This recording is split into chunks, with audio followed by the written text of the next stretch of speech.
What's going on, guys? Party Knife here. Anyways, this video is already plenty long, so I'll make it brief. I genuinely think this is the best compilation of compacted Vermintide knowledge I've ever made. As always, if there's any corrections, if you see any flaws, feel free to let me know down in the comments below. And other than that, I just hope you guys enjoy the video, and I'll see you at the end. Anyways, guys, let's dive right into the top 10 amazing weapon tips to blow your mind out of proportion.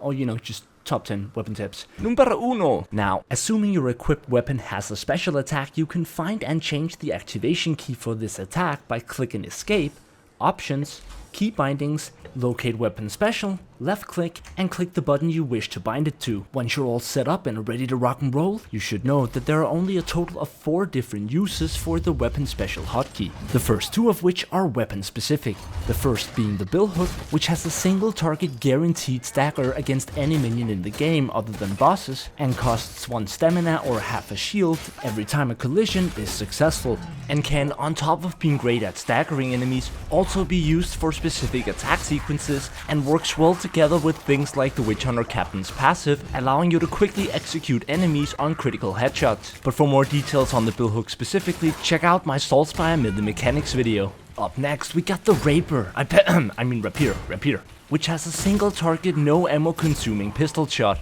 the damage of which degrades quite significantly with distance, which can also proc executions on critical headshots. And it also works with the Bounty Hunter's guaranteed ranged critical hit in order to activate swift slaying on your melee weapon. And those were the 2 weapon specific weapon specials, whereas this next one is class specific and only works on the Waystalker. And essentially what it does is, as long as you're aiming, it will give you an extra bit of zoom. In the context of the longbow, that means you're gonna be zooming in twice, whereas on the swift bow or the hackping shortbow, it's going to give you that initial zoom that you otherwise just wouldn't have. Lastly, we got another class specific use for the weapon special, this time being tied to the Huntsman. But playing the Huntsman is not enough. This only works with ranged weapons that already has an initial zoom, like the longbow or the handgun, but unlike on the Waystalker, where you could just use it, whenever you were just aiming normally, on the Huntsman, you need to use your ultimate before it works, which admittedly does make it quite a lot less practical. And to be quite honest, even though I'm an Advent Huntsman player, I actually don't ever find myself using this. Most of the time, I just forget about it. But hey, now you know, so you can forget about it all on your own. As we move on to the second insanely mind-blowing tip of this video. Now, in the Armory, which is a verified mod that works on the official realm, you can check out the specific cleave, damage, and stagger metrics for each given attack in your attack sequence for any weapon. But even the Armory mod doesn't tell the full story. You see, certain weapons have hidden modifiers on certain attacks that aren't mentioned anywhere in the game, in similar fashion to the hidden passive abilities on certain classes that I mentioned in the previous video. But firstly, we need to understand something fundamental about all melee attacks in Vermintide. That is, regardless of your hero's power and your weapon's cleave and damage metrics, by default, melee attacks are incapable of hitting and damaging multiple armored minions. In fact, not just that, but any attack encountering an armored enemy is gonna stop the attack in its tracks, preventing not only the damaging of additional armored enemies, but additional enemies entirely. Which is why having the armored dummy on the opposite side from which my attack is swinging allows me to hit both minions, whereas having the armored dummy on the side from which my attack is swinging prevents me from hitting the other dummy. But there are 3 different exceptions to this rule, the first 2 of which we'll cover in this segment. The first being all dual-wield weapons heavy attacks, as well as specific dual-wield weapons push-block attack. In a nutshell, any dual-wield weapon attack that utilizes both weapons can hit a total of 2 armored enemies, since they're calculated as separate entities and thus the blocking of one blade doesn't stop the other, allowing you to damage 2 armored enemies with a single attack. But that's really more of a workaround than a change to the actual modifiers. Now, the only true exceptions to this rule are 6 weapons that possess an unlisted modifier on certain attacks, which allows you to hit, cleave through and stagger multiple armored minions. However, that doesn't necessarily mean that you will cleave through, stagger, and damage multiple armored minions, since what this unlisted weapon property really does is removing a blocker that would otherwise be present, and the hidden property in of itself doesn't guarantee that you necessarily will cleave through and damage multiple armored minions. It just removes the block that made it impossible, making it hypothetically possible. Now, there are a total of 6 weapons in the game that possess an attack with this unlisted modifier. The first being the push block attack on the Axon Falcon, as you just saw. The second weapon is the two-handed, or great hammer if you will, for which all heavy attacks in the sequence hold this property. Now that goes for both Bardian's great hammer and Kruber's great hammer. And moving on to the third, we got Kruber's Executioner Sword, for which the entire light attack sequence and the push block attack are affected and can thus cleave through multiple armored minions, which does feel slightly absurd at first, since again you don't have any armor damage on this attack, but you know, critical hits and strength pots. Or you could switch to the Bretonnian Longsword, which is the fourth weapon to hold this property, and it does so only on the first and second heavy attacks, but not the third, even though it does have 3 attacks in its heavy sequence. Moving on to the fifth weapon, we got the two-handed sword, or the great sword, and again, this works for both Soulspire's and Kruber's variety, and the modifier is essentially effective on all heavy attacks. And since in this case we do have armor damage on our heavy attacks, not to mention pretty sick cleave and stagger modifiers, you can feel fairly certain that with the greatsword you will be able to hit multiple armored enemies. And of course, last but not least, we got the crowning jewel on the list, and Keryllian's only melee weapon holding this property, the dual wield swords. But as it so happens, it's also the only weapon on the list where the unlisted armor minion cleave buff is applied to every single attack in the sequence, both light and heavy, as well as the push block attack. And it is in fact precisely for this reason that the dual swords is the single only melee weapon in the game with which Shade can kill more than 2 storm vermins on the initial attack of her ulti. But if you want more details on how best to apply this knowledge to your dual sword Shade game, go check out my Keryllian melee mechanics video. Up next, and staying on the topic of weapons, I'm gonna cut you some slack and assume that you already knew this game had both light and heavy attacks. And if not, then well, you're very welcome. But what you may not have known is that certain weapons actually have a heavy charge up attack, requiring you to hold down your left mouse button or attack button for a certain amount of time, which will vastly increase the damage output and in some cases also cleave and stagger modifiers of your attack. And on a very quick side note, I recall when I started out playing this game, thinking that the longer you held down your heavy attack, the more damage it would actually do, which, just to be clear, is not the case for pretty much all weapons, except for the ones I'm gonna mention on this list. Up next, we got the War Pick. Now, as you can see on the armor damage output of the charged attack, this one is pretty significant. You pretty much always want to be doing fully charged heavy attacks, whereas on the Rapier, you want to be using either in different scenarios. And just as an added bonus fact, this weapon's heavy attack has the single highest damage metrics, both infantry and armored, of any basic weapon attack in the game. Moving on to ranged weapons, first off we got the Bolt Staff, which, unlike the 2 previous melee examples, has a total of 3 different charge ups, which you should always be charging up all the way when shooting at armored minions and far away specials, or you can be spamming the lightest version of the heavy attack versus things like infantry trash, aka hordes. Lastly on this list, we got the Huntsman Longbow, which also has a total of 3 different charge-up attacks, all of which can be used in more or less the same fashion as what I mentioned regarding the Bolt Staff. Most certainly, you definitely want to charge it up all the way when dealing with armored enemies or faraway specials. Now, if you thought cleaving through multiple armored minions was the single only unlisted weapon property, well then you, my friend, were completely and entirely 100% correct for saying, goddammit, I'm stupid for not knowing that there were multiple unlisted hidden weapon properties. Ha! Should have seen that one coming.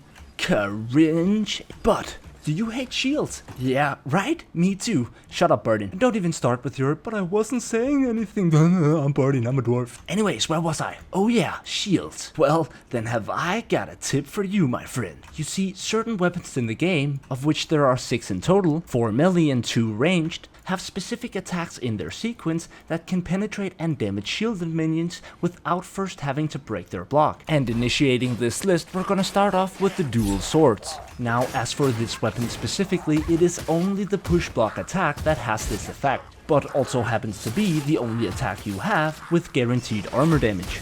Moving on, we got a highly similar yet very different situation on the sword and dagger. Here, both the push block attack and the 3rd and 4th light attack ignore shields and damage straight through the block, without first having to force them to raise their shield.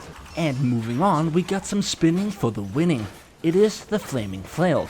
Now, for the Flaming Flail, both the 3rd and 4th light attack, the push block attack, and the 2nd heavy attack will damage straight through shields. And as a little added bonus tip, you can do a push block attack into a double light attack, sequencing together 3 attacks in a row, all of which ignore shields. And staying on the topic of spinning for the winning, the exact same attacks and combos I just mentioned also work on Soulspire's regular flail in near identical fashion, with the only exception differentiating the two as it relates to attacking through shields is that on the regular flail, first heavy attack can also penetrate shields, whereas on the Flaming Flail it was only the second heavy attack. Moving on to ranged weapons, there are a total of 2 different ranged attacks in the game that ignore shields. Now, as you can see here, my attacks aren't penetrating, they are simply trying to break the Storm Vermin's block. However, if you charge the bolt stab up fully, it will go straight through, ignoring the shield and allowing you to one-shot a shielded Storm Vermin at a distance, which can be super practical.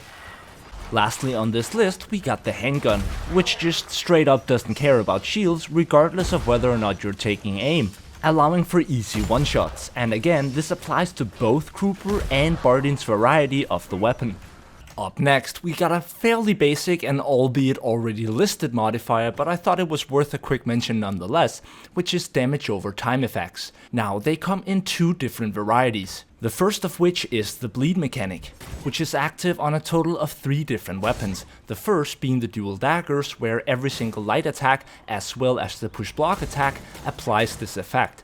Now, a crucial difference that you'll see momentarily between bleed effects and the second variety, burn effects, is that bleed is only applied to one target, and that's always going to be the first target that your weapon encounters.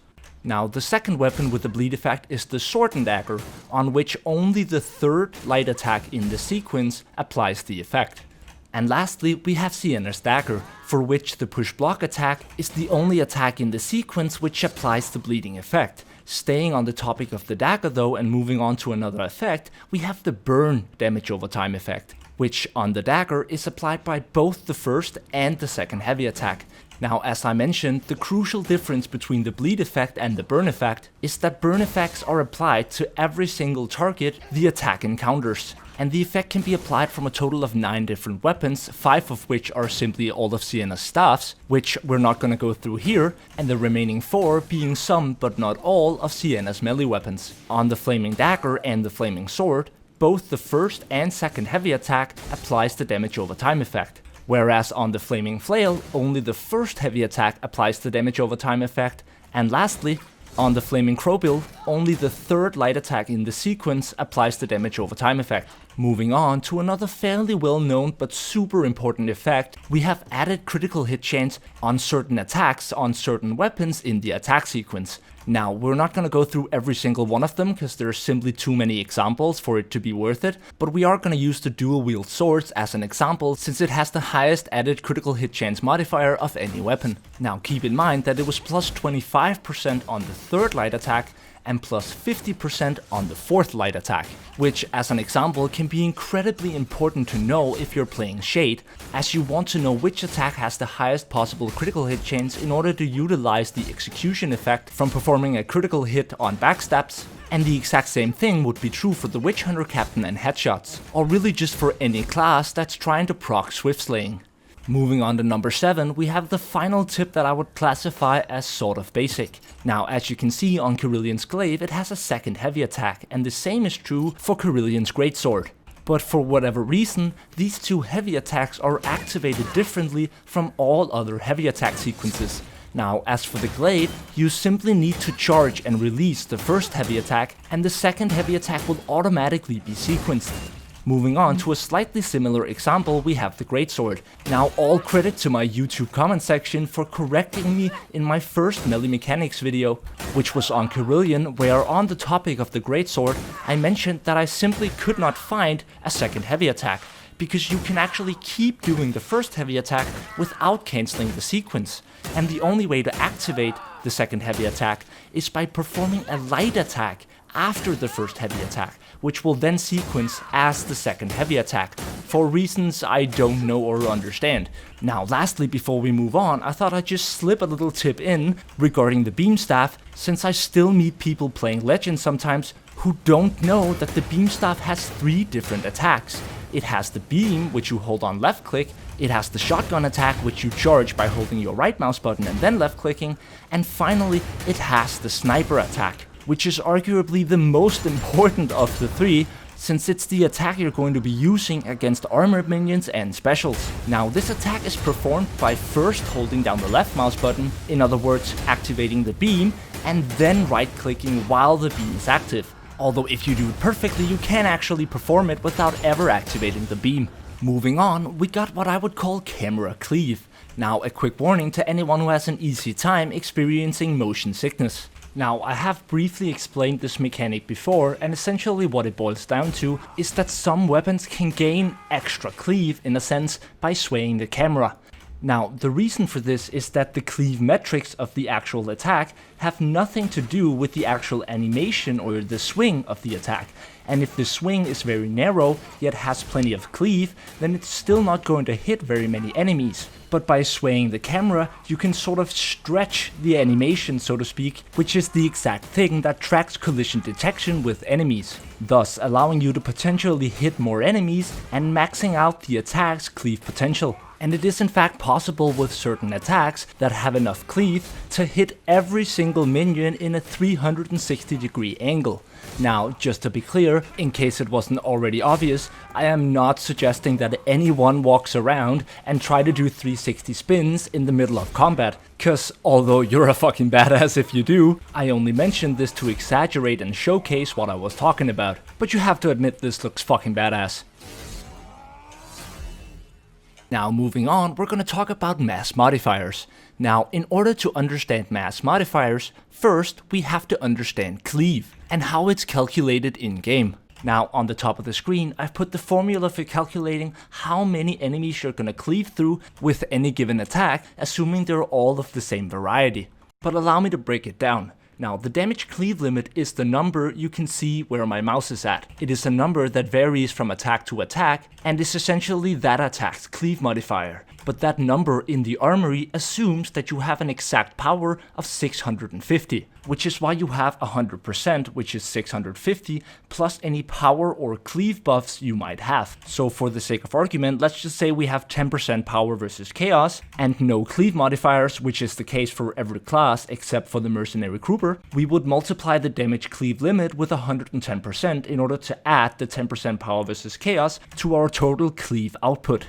That number would then have to be divided by the enemy minion's mass, which is listed in the bestiary, and then divided by the mass modifier, the effect of which varies from enemy to enemy and is also listed in the bestiary, but we'll get to that momentarily. Now in this example I was using a Skaven slave with a mass of 2 and a mass modifier of 75%, which is the tank mass modifier as it relates to Skaven slaves, and the final number you will arrive at is then always rounded up, and that number is the amount of that enemy minion you would cleave through with that attack, which in this case would be 6 enemies.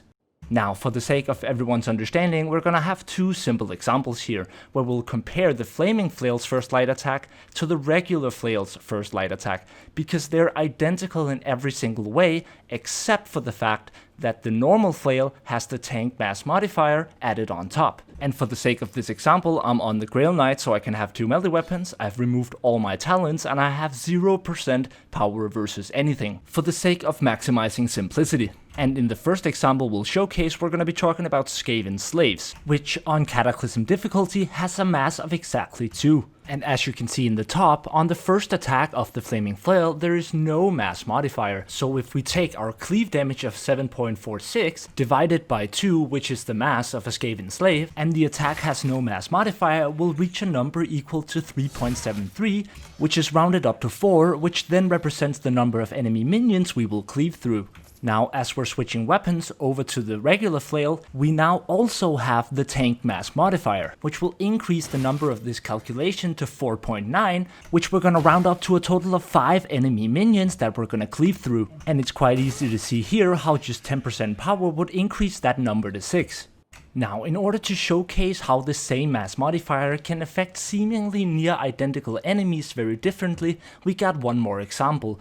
Using the exact same attacks, but this time we're attacking the slightly more beefy Skaven trash minion with a mass of 3.75 called a clan rat, against which the exact same tank mass modifier now has a value and effect equal to 50%, whereas before it had a value of 75%, which is equal to an effect of 25%. Now, using the exact same premises for the calculation, but switching it up to a clan rat, as you can see, it estimates that we're gonna cleave through a total of only 2 minions, which as it happens is entirely correct, although this number could easily be increased to 3 with properties. And as we're switching back to the regular flail with the tank mass modifier, as you can see, it estimates we're gonna cleave through a total of 4 minions, again, which could easily be increased to a total of 5 with power versus properties. And all 3 mass modifiers, linesman, heavy linesman, and tank, work in the exact same way, the only difference being their values against certain enemies. Which brings me to Chaos Warriors and the tank mass modifier, which confused the shit out of me at first, and I even recall at one point just assuming that the creator of the Armory mod must have clicked 0 once too many by mistake, but after countless DLCs and updates to the Armory, well, this value never changed. And admittedly, after many contradicting Google searches, at one point I even considered just leaving that bit out and assuming everything else was correct, before eventually deciding that just wasn't good enough, at which point my mind was made up. I had been wondering about this shit for way too long, and I simply had to figure out how the fuck it made any sense. And after quite a bit of testing, I eventually realized that I was dumb as fuck and had been overlooking what was right in front of me the whole time: the Great Hammer. Let me explain. You see, the Great Hammer is the only weapon with a tank mass modifier that can also hit multiple armored minions, as I demonstrated earlier. And since both cleave and stagger calculations always round up the number, I totally think I've come to the conclusion that it only affects the two-handed hammer, since any weapon that can hit multiple armored minions but doesn't have the tank mass modifier obviously isn't affected, since it's the tank mass modifier we're talking about, and any weapon that has the tank mass modifier but can't hit multiple armored minions is never gonna be able to cleave or stagger multiple Chaos Warriors anyways, since you know it's an armored minion. And for those reasons, I think, although I am not 100% sure, I'm 90 to 95% sure that the reason the tank mass modifier increases the mass of Chaos Warriors tenfold is simply as a nerf to the two-handed hammer. And although this part here is mere speculation, I think it's in the context of the Slayer specifically, since the two-handed hammer used to be extremely fucking broken on the Slayer, and it's still really great, all things considered, but it sort of had no Achilles heel, so I think they implemented this nerf as a way to balance out the strength of the Great Hammer with other two-handed weapons. And up last, I got a little bit of a special one for you here, guys. I think this is the first question that has ever managed to break me, depending on whether or not you count in the strength pod. Now, with the strength pod, I sort of just accepted that it made sense, that there were too many factors involved depending on which weapon you were using, so it sort of made sense that it didn't have to make sense, if that makes any sense. Whereas in this case, it doesn't make any sense that it doesn't make any sense. Now, it's not uncommon for there to be things I want to talk about that I then realize don't exactly work the way I think they do. At which point I usually start doing a bunch of testing, and then I start doing a bunch of research, and then I make up some conclusion based on what I find. But therein lies the problem. I was unable to find any references to this mechanic whatsoever anywhere. Now, originally I was going to talk about weapon breakpoints for number 10 here, but I've moved that to the next guide, because then Reserve Logos in my Discord chat asked in the question section, why is it that a two-handed hammer deals more damage to Chaos Warriors than it deals to Storm Vermins? And I recall hearing wondering about this phenomenon long ago, but truth be told, I had no idea why that was the case. But I was determined to figure it out. Now, if you look here, the heavy attack of the hammer has an identical attack damage profile to the light attack of the two-handed hammer. Yet, as you'll see momentarily, they're not always going to deal the same amount of damage to a target. And that is despite the fact that I have removed all of my talents and of course all power versus properties. Now, the one-handed hammer in this example is really more of a reference point, but as you can see, it deals the expected 19 damage to an armored target and 24 damage to an infantry target. But let's see what happens when we switch to the two-handed hammer, which, as we noted before, should have an identical attack damage profile. And at first glance, that also seems to be the case: 19 damage to an armored dummy and of course 24 damage to an infantry dummy. But let's see what happens when we're switching out the dummies with the Storm Vermin and a Chaos Warrior. Now, the Storm Vermin takes the expected 19 damage. However, the Chaos Warrior takes 24 damage, which is kind of weird when you think about it, since the attack only has 19 armor damage. Now, this bothered me so much that I started testing every single weapon I could find with a somewhat similar damage profile. And eventually I came up with 4 weapons, including the two-handed hammer, which had this mechanic. Now, as you can see, the Elven Axe heavy attack also has an identical damage profile. Although, as we established with the one-handed hammer, that in of itself doesn't necessarily mean this is going to be the case. But as you can see here, 19 to a Storm Vermin and 24 to a Chaos Warrior. And the exact same thing seemed to be true for the first heavy attack of Sienna's mace, which also has an identical attack profile, yet at the same time it wasn't the case for the one-handed mace, even though the one-handed mace also has an identical attack damage profile. And yet at the exact same time, it totally was the case for the one-handed axe, which as it happens also has the exact same damage profile. This makes no fucking sense! Ah! What the fuck is this shit? I don't get it! Die! What the fuck is wrong with you, game? What the fuck is wrong with you? Ah, calming explosions! Calming explosions! Calming explosions! Ah, explosions. That's better. Much better. Okay, wait, where was I? Oh yeah, I kept coming back to those 4 weapons specifically and thinking, what do they have in common? And eventually I asked for help in my own Discord server and was thankfully pointed in the right direction to solve at least some of the mystery by a gaming zebra, so shout out to him. Now, part of the mystery, to me at least, was that I couldn't find any references to it anywhere, which was weird considering it was on 4 weapons. But as it turns out, until very recently, it has in fact only been on the two-handed hammer. Now, if you look through the Big Balance Beta's patch notes, you can see that for those 4 weapons specifically, they have had a change to their attacks, which are listed not as a change to the actual metrics, as with the changes to most other attacks, but as an attack that has been changed to have an identical damage profile with the two-handed hammer's light attacks. And the same is true for all 3 weapons. Now, one thing I did manage to figure out was that it has nothing to do with Chaos Warriors intrinsically, but rather it had something to do with the fact that Chaos Warriors have super armor, since the exact same effects seem to be true for every single minion with super armor. And for those of you who don't know, super armor is an armor class just like infantry and berserkers, except it's sort of put on top of the regular class of armored minions, so power versus armored still applies to super armor. But as far as I've been able to research, super armor should always be more damage reduction and never less. But at last, after 4 days of research, I had to admit defeat. I was unable to conclusively determine why this was the case for that attack specifically. And I think it's going to require looking at the code of the attack. So if there are any modders watching, or just people who know where to look for the code of that attack specifically, please let me know so I can explain it in another video and I'll give you a shout out. Also, I just have to mention, I don't know his gamer tag, but Sebastian, you know who you are, wrote me an email 2 days ago complaining that the email I have listed on my YouTube wouldn't accept his PayPal donation. Now, after a bit of correspondence and explaining that I do in fact have a donation link in all of my descriptions, it's just very well hidden in the bottom because I don't like to press the matter and I don't want to sell out. He donated 50 euros, which is more than I've received from everyone else combined in an entire year. And the day after that, he then donated another 100 euros, which is like the amount of money I make from YouTube in an entire month before taxes. So I just wanted to say thank you so much, dude. Really, really, really much appreciated. Whew. That was quite a mouthful, huh? Regardless, I hope you guys enjoyed it, and I hope you learned something new. Now, I did mention in the previous video that I was going to explain stagger, the other kind of stagger and stagger breakpoints in this video, but it seemed to fit in better in the theme of the third and final episode of this series, which is going to be all about defensive breakpoints, defensive stats, defensive mechanics. So if there's something about weapons you noticed I didn't mention in these top 10 tips, it's most likely going to be featured in that video. And other than that, thank you guys so much for watching. This was a behemoth of a video to make, so all likes, all subscribes, much appreciated. And as always, I love you guys. Stay awesome. Peace out.